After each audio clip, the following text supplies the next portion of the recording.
Get in on the action this season with Underdog's Pick'em game. Select higher or lower between 2 and 8 players and compete for up to 325 times your entry. Use code DIRECTOR when signing up to receive up to $1,000 in bonus cash and a free pick.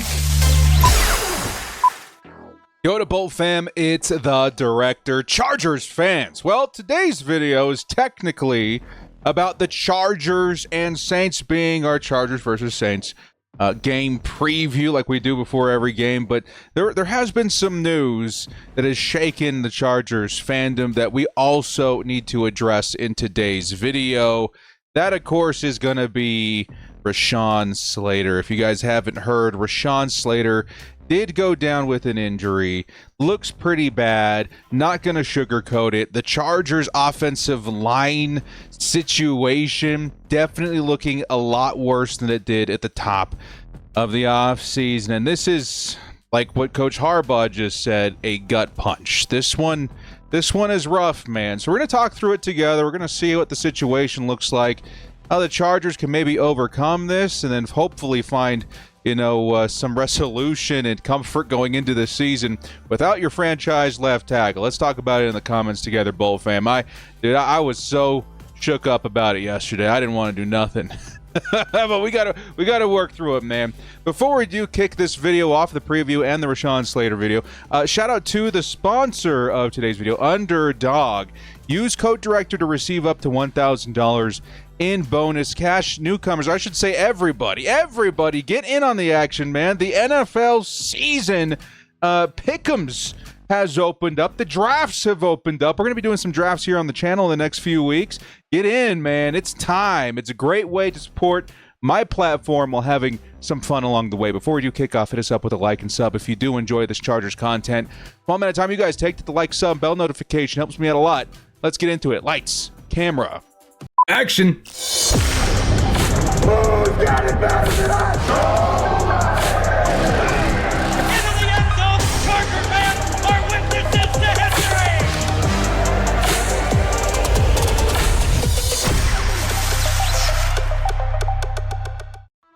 Your Chargers versus Saints game preview, and also some news on Rashawn Slater. Guys, there was a non-contact injury that happened yesterday. In practice, Rashawn Slater would go down. It was the ACL, but it's patella, is that what they said? It's pretty bad. I think they said it was the similar injury to what happened to J.C. Jackson, a few years back. And this is a particularly rough injury on offensive linemen. I'm not going to sugarcoat it, guys. This could be one that could be career-altering for Rashawn Slater. There are percentages being thrown around out there, numbers being thrown around out there in terms of return rate, which basically means after recovery from the injury, will the player be able to perform at the same level as previous? And it doesn't look good. Something around 70-something% struggle with it.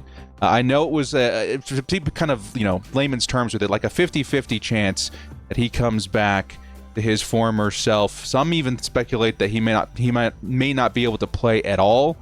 And I don't know if I'm quite convinced on all that. I think what's happening right now is that there's a lot of panic, making its way through the fandom. It's a big story. You're seeing it everywhere on, NFL Network, on all of the NFL media plugs, and it's because it is pretty significant. And I think maybe a portion of it is starting to become overblown. We have to be realistic in the situation, of course. Rashawn Slater, this particular injury could actually be career, impacting, negatively impacting to his longevity in his career. And it really does suck to see. But we've seen this before with Rashawn Slater, not to this degree, not this particular injury, but we've seen him go down and come back, almost even stronger the next season. Is that going to be the case this time? I don't know. I don't think so. I think there is going to be some regression in some way, shape, or form, but I do believe that he'll come back. I don't think this is going to be a season-ending injury, or I should say even a career-ending injury, because, of course, he is out for the season. If I didn't mention that before, Rashawn Slater will not play this year, okay? He's going to have to take the entire next season and this season to recover and hopefully be ready for the top of the 2026 season, which, again, huge gut punch to everybody. But as far as the timelines and whether or not he's going to return to 100% or 80% or even return at all, I think it's much too soon to speculate on that. I wanted to throw out there what the possibilities were. Yes, there could be some impacts to his career and his level of play going forward from this injury. It certainly is heartbreaking. But just knowing Rashawn Slater and the way that he handled it previously, I really don't think this is a career-ending injury. And I do think we're still going to have a very, very good football player upon his return, even if he does, come back at 80 or 90% or whatever the case may be. I think we'll still have ourselves a great player there. But I also wanted to say too, my heart goes out to Rashawn Slater, man. Like this blows, on a human level. Just getting the contract too. I mean, thank God for him and his family that they were able to sort that out right before this happened. I let this serve as a reminder to all players to get that money, and to secure your future or stepping back on the field whenever possible. And Rashawn Slater, luckily, he was able to do that. So fortunately, him and his family are settled and set up no matter what happens. But I'm sure that he's gutted. I heard stories of him throwing down his helmet and then putting the towel over him, the whole shebang, right? And on a human level, that's really got to be tough. So we're rooting for you, 70. We're really heartbroken over what happened, and we're hoping that he returns closer to 100% than not in 2026. And for a lot of you Chargers fans that have been hitting me up with questions on the situation revolving around this current season, yeah, I'm going to say it doesn't look great. The Chargers left tackle position, I'm not going to say wide open, because the actual situation that's going to happen here in terms of composition of the offensive line is more likely that Joe Alt will be playing left tackle. I think, as a matter of fact, right before I jumped on this to record this episode, Jim Harbaugh did say right now the plan is to put Joe Alt at left tackle for the season, which, of course, that's his native position in Notre Dame. So he had to make the switch to right tackle. So going back to left tackle, I don't think is going to be a big problem for him. So Justin Herbert's blind side could certainly still see some pretty good protection. However, the right side of the line, it looks like our previous swing tackle in Trey Pipkins, and not everybody likes to hear that, but there may be way worse situations out there, right? And Trey Pipkins, as far as his play, he's played left tackle, he's played guard, he's played right tackle. Out of all those positions, right tackle was definitely his best in terms of how he performed and how he was graded. So you can take that with a grain of salt, I guess. A little comfort there that Trey Pipkins, although not the best offensive lineman out there, it could be a lot worse, and this is the best position that he plays. But Coach Harbaugh also mentioned that we are going to be trying out some other tackle options in terms of our new swing, okay? Maybe there'll be some competition for starting right tackle. But that's what the season looks like right now. And it's a little discouraging because, yeah, we already had concerns on the interior, right? A lot of us were a bit shocked that we didn't take some interior offensive linemen in the 24 draft. And then in the 25 draft, we continue to do the same thing. Not as strong as a class, but you guys know what I'm getting at. The Chargers, maybe one of the thinnest position groups on the roster, and it lost one of its star players, which really does hurt. So I'll say this, man. Good luck to the Chargers. I don't think the season's over, not by a long shot. I think, still having Joe Alt is a huge blessing. That drafting last season really saved our tails this year. Having that left tackle in Joe Alt is going to provide at least some stability there. But it's going to change a lot of things. The Chargers still are going to be a great team. They're going to run the football a lot. You can trust me on that. And I think also one thing I wanted to make of note before we jump into the game preview, this makes the selection of Omari and Hampton that much more important here. And some people will say, we just saw Ashton Genty, get like negative yards in his NFL preseason debut, which is insane. But the Chargers' offensive line is still very, very good in a lot of places, mainly Joe Alt. You'll have Becton, right? But Omari and Hampton's individual talent, right? We've seen this throughout the league with other players. Like, I guess the best example I can give you is Saquon Barkley on the New York Giants. Even though their line wasn't great and that team was purely awful, Saquon was able to shine. And I see a lot of similarities here in Omari and Hampton. He's going to be able to overcome a lot of the shortcomings of the offensive line. He's going to need some time to settle in and to get into the groove as a rookie. But but I think he's going to help us overcome the being short on the offensive line a little bit with his individual talent. I think he'll be able to help the Chargers offense keep pace and hopefully give Justin Herbert some options to move the football without having to rely on the offensive line so much to protect him. So there you guys go. That's my 2 cents on the whole situation. I know it took maybe half the video. I apologize for that. But we had to talk about it. I know there's a lot of people concerned about it. We had to talk about it. Okay? Let's move on to the game preview for the Chargers and Saints. This is pretty cut and dry, okay? We're not gonna cut this pie too many different which ways. We're gonna wait and see what happens. I think the preseason, I should say the Hall of Fame game, gave us a nice little preview of what to expect. I think we can see what the Chargers coaching staff wants to do in these games and what they're trying to evaluate. But the Hall of Fame game, I think, is a little different than a preseason game. And I think you may see maybe different amounts of time for the starters out there if they do play. I think you may see a different rotation of guys. Now, especially on the offensive line, you're probably going to see some fresh faces out there with the first, second, and third team. It should be very interesting, okay? But I think it should be a very illuminating one. I think we're going to see some more snaps for some of the guys that, and maybe opportunities for some of the guys that we want to see, excel in this offense, and it should be pretty good. The last time we faced the Saints, by the way, we crushed them, 26-8, and I think the Chargers definitely have the opportunity to do it again to build some momentum and confidence. They're going to need it after that Rashawn Slater news. And I think that they're going to be able to take that onto the field and find some success there. And this is why it's so important to have guys like Omar and Hampton and start getting them evaluated now. These games are important, right? You want to see what you have on the roster. You want to see how much Omar and Hampton can handle. Of course, there's that whole other side story of Najee Harris and the eye injury. You guys see that image that he posted? I think it was on Instagram. He had one eye kind of shut. We're hoping that's not something serious and something that's, too long term. Sounds like he would have been ready by the start of the season. We're hoping that recovery is looking good.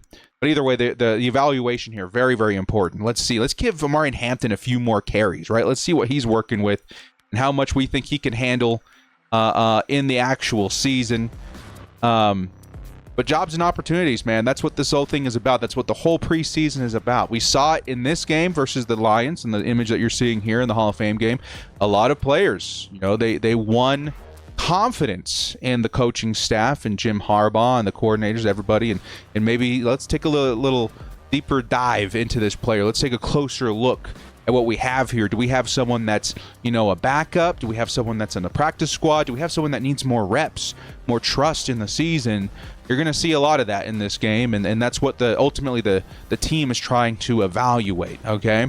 Something funny to note, too, because I don't know when this is going to happen again. But just to point this out, man, the Chargers, this is a battle of the X's, okay? The Chargers will be facing the Saints, who have head coach Kellen Moore on the team now. Of course, the Chargers' previous offensive coordinator. The Saints' new defensive coordinator as well will be facing us, which is Brandon Staley. You guys know the infamous name.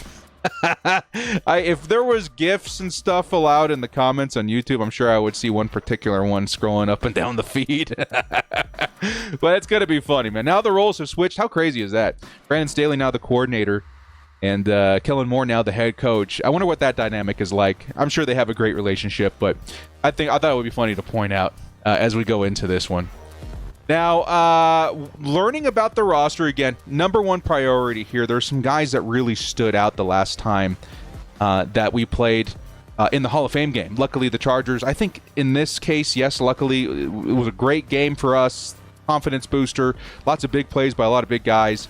I think you're going to have the opportunity to see a lot of that in this game, too. The Saints are not in a great position right now. I don't know what their depth looks like, but, of course, they got some holes all over that roster.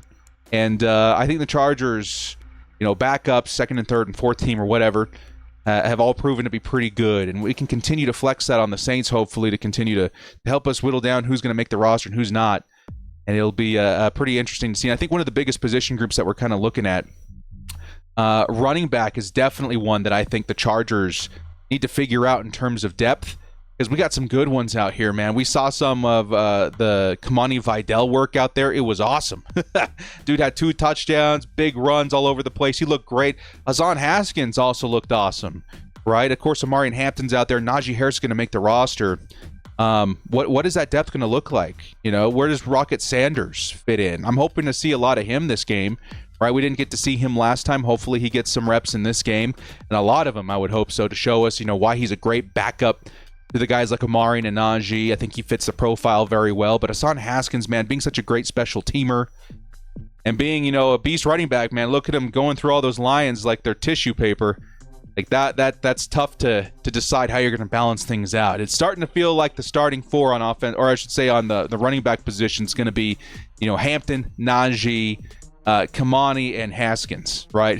Which is crazy because I think Rocket Sanders is such a great get in terms of an undrafted free agent. Another position that we must see some movement from and some flash from is the wide receiver group. Obviously, the wide receiver position looking a lot better with the addition of Keenan Allen. Oh, man, we needed that, man. What a whiplash that was of a 24-hour period, right? We got Keenan Allen. Everyone's rejoicing. We're screaming. We're hollering. We're so excited. And then the next day, Rashawn Slater. Oh, boy.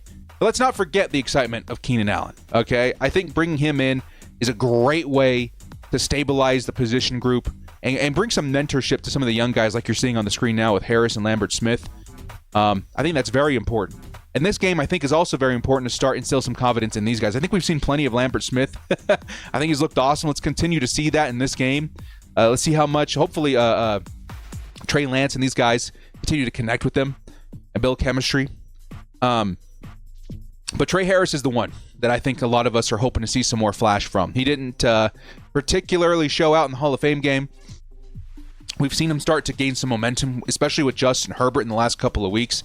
Serving as Justin Herbert's number one wide receiver is Ladd McConkey has been not sidelined, but being rested. It sounds more like he's got a minor injury that's, been holding him out of practice. And meanwhile, Trey Harris has been getting, reps as a wide receiver one. He's starting to look really good. I'd like to see that in a live game environment versus the Saints in preseason. All right. But even other guys like Oronde Gadsden, Darius Davis would be cool to see some extra plays from. And then maybe some of the depth guys too, like Luke Grimm and Johnson, and these guys that have been, even Braden Rice too, who was looking really good in camp. Let's see what the bottom of that position group looks like. Either I think in terms of the depth chart, it feels like we're full, but maybe even practice squad guys that could help us out, in those situations. Definitely important. Another position group that I definitely want to make sure get some eyes on it is going to be the pass rushing. Last season with Joey Bosa in and out, right? It was a Joey Bosa season. We had a certain rotation that was working for us. Now we have different guys in there that, are going to be getting some response, mainly in Kyle Kennard, right? Caleb Murphy looked really good in the Hall of Fame game as well. But I want to see some flash from these backups because we had a pretty nice rotation for a while there between Bosa and Mack and Pooley and Bud Dupree. I'd like that to remain strong. The Chargers seem to be very serious about the depth at the position of edge. And unfortunately, we haven't really seen much from Kyle Kennard yet. He's kind of getting off to a slow start, bit of a slow burn. But if we can see some flash in this game, it would definitely instill some more confidence in me that he'll develop into a nice, let's say, edge 4 for right now. For the Chargers in rotation this season. Also, the DB group, man. These guys have been looking awesome. Of course, you guys see on the right side of the screen, Nico Reed. He had an incredible interception, returned it for 60 yards. Rodgers also had the one where he ripped it out of the hands, right? Like, that looked really cool, too. But also, watch out for Unk over here. And Tony Jefferson, who had an incredible interception, too. I think there's going to be some fun competition at DB this season with some of the young guys and maybe even some of the vets. In particular, I like the Tony Jefferson and RJ Mickens matchup. I think that's pretty fun out there. So DB, watch out for it. We're looking for the depth. So far, it's looking good, man. Looks like Jesse Minter's working his magic. Let's see if that continues in this game versus the Saints.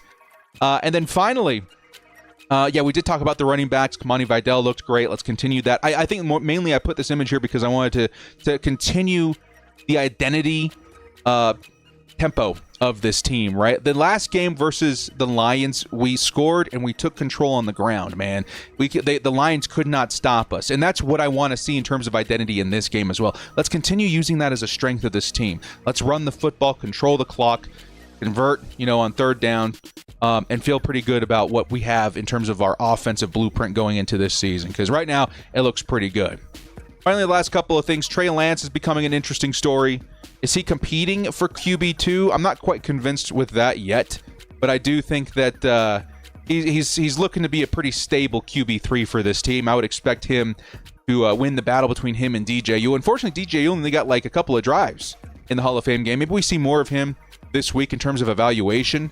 But right now, Trey Lance looks to be pretty solid get in terms of a quarterback 3 for this team. You could say, some people could say he's competing for QB2, but good for him, man. I'm glad to see some second chances once again this season being taken for the Chargers and flourishing, because yeah, we saw it a lot last year. Now we're starting to see it again with the backup quarterback position. My last couple of things to mention in terms of the Saints to be looking for. The competition, again, it's going to be up and down. We really don't know what to expect in terms of the depth, who they're going to be throwing out there. Tyler Shuck, the newly drafted quarterback of the Saints, presumably quarterback 1. You're probably going to see a lot of him in this game. I've been hearing weird things about him, man. I don't know if he's going to end up being the QB1 of the Saints. Sounds like Spencer Rattler might end up taking the position to start the season. But a very interesting situation there. Watch out for him. In terms of the rookies, of course, you got Kelvin Banks that was drafted early. Danny Stutzman's another one you might see. And Quincy Riley looking pretty good at DB. As well for them. So that's, again, we don't have much information. Look out for the Saints' depth. That's all I'm going to say. But I think the Chargers, right now at least, going through the momentum of the Hall of Fame game, probably have the edge here. And I'm going to go ahead and say my score prediction, even though it really doesn't matter here. Again, we're just here to learn. We're not here to I mean, yes, the players are going to want to win, but we're here to learn ultimately. Even though that's the case, my prediction is going to be Chargers win this one 27-14. I think you start to see a little bit more movement from the wide receivers. And I do hope to see that the run game continues its dominance there, and the DBs continue to be impressive in the Jesse Minter system. Well, guys, thank you so much for joining me. This has been the Director. Hopefully, we brought some, at least, comfort in the Rashawn Slater situation. We're hoping to see him recover, and for the Chargers to find a way to prevail, even without their superstar left tackle. But we do wish him a speedy recovery, and we do hope you guys enjoyed the game preview as well. And please also make sure to hit us up on TikTok, Instagram. We're also on Bleacher Report. I actually started on Facebook as well. We're moving into the short content as well, the shorts, and all those platforms. If you guys want even more Director in your life, more Chargers in your life, revolving around maybe topics and stuff that we talk in these videos, and likewise. So thank you guys so much for joining me. We'll catch you next time. As always, bolt up, stay frosty. Big love and ups to Rashawn Slater, man. We hope to see you back better than ever in 2026.